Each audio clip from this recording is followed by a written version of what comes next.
ಯಾವ ಊರು, ಎಲ್ಲಿಂದ ಬಂದಿದ್ದೀರಾ? ಹೊಸಪೇಟೆಯಿಂದ ಬಂದಿದ್ದೀವಿ. ಏನು ಸಮಸ್ಯೆ? ಇವ್ರು ನಮ್ಮಪ್ಪ ಕಾಲು ತೆಗ್ದಿದ್ದಾರೆ, ಕಣ್ದೃಷ್ಟಿಗೂ ಹೋಗಿದೆ. ನಮ್ಮ ಜೀವನಕ್ಕೆ ಒಂದು ದಾರಿ ಮಾಡ್ಕೊಡ್ತೀನಿ ಅಂತ ಹೇಳಿದ್ದಾರೆ. ಅದು ಪರಿಹಾರ ಕೊಡ್ತಾರೆ. ದೊಡ್ಡ ದೊಡ್ಡ ಬೇರೆ ಮಿನಿಸ್ಟ್ರುಗಳು ಯಾರು ಈ ಥರ ಭೇಟಿ ಆಗಲ್ಲ ನಮ್ಮಂಥ ಸಾಮಾನ್ಯ ಮನುಷ್ಯರಿಗೆ. ಅವರೆಲ್ಲ ಬಂದು ಒಬ್ಬೊಬ್ಬರಿಗೆ ಮೀಟ್ ಆಗಿ ಅವ್ರವ್ರ ಪರಿಸ್ಥಿತಿಗಳನ್ನು ಕೇಳ್ಕೊಂಡು ಅವರೆಲ್ಲ ಸಾಲ್ವ್ ಮಾಡ್ತಿದ್ದಾರೆ ಪ್ರಾಬ್ಲಮ್. ಸಮಸ್ಯೆ ಏನು?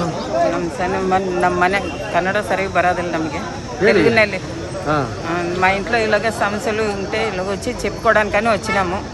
ఇప్పుడు చేస్తాము అన్నారు సారు. ಹೇಳ್ತೀನಿ ಅಂತಂದು ಹೇಳಿದ್ದಾರೆ. ಎಷ್ಟೊಂದು ಜನ ಬಿದ್ದಾರೆ ಮಿನಿಸ್ಟ್ರುಗಳು, ಯಾರ ಹತ್ರನೇ ಭೇಟಿ ಆಗಲ್ಲ. ಇವ್ರು ಹೆಂಗೆ? ಹೌದು, ಬೇಸ್ ಕೇಳ್ತಾ ಇದ್ದಾರೆ. ಎಲ್ಲದಕ್ಕೆ ಕಷ್ಟ ಸುಖ ಎಲ್ಲ ಕೇಳ್ತಾ ಇದ್ದಾರೆ. ಮಾಡ್ತೀನಿ ಅಂತ ಇದ್ದಾರೆ. ಎಲ್ಲದು ದೇವರು ಜನ ಸಂದರ್ಶನ ಮಾಡ್ತಾ ಇದ್ದಾರೆ ಹೊಸಪೇಟೆಯಲ್ಲಿ. ಭಾಳ ಚೆನ್ನಾಗಿ ಮಾಡ್ತಾ ಇದ್ದಾರೆ ಸರ್. ಎಲ್ಲ ಮಿನಿಸ್ಟ್ರ್ ಅಂತ ಅಲ್ಲ, ಈ ಮಿನಿಸ್ಟ್ರು ಯಾರಿಗಾದರೂ ಕಾಣಕ್ಕೂ ಅವ್ರಿಗೆ ಕಾಂಟ್ಯಾಕ್ಟ್ ಮಾಡೋಕ್ಕಂದ್ರೆ ಭಾಳ ಚೆನ್ನಾಗಿ ಮಾಡ್ತಾರೆ. ಬಡವರು ಸೌಕರ್ಯ ಅನ್ನೋಂಗಿಲ್ಲ, ಎಲ್ಲರೂ ಕಾಂಟ್ಯಾಕ್ಟ್ ಮಾಡ್ತಾರೆ.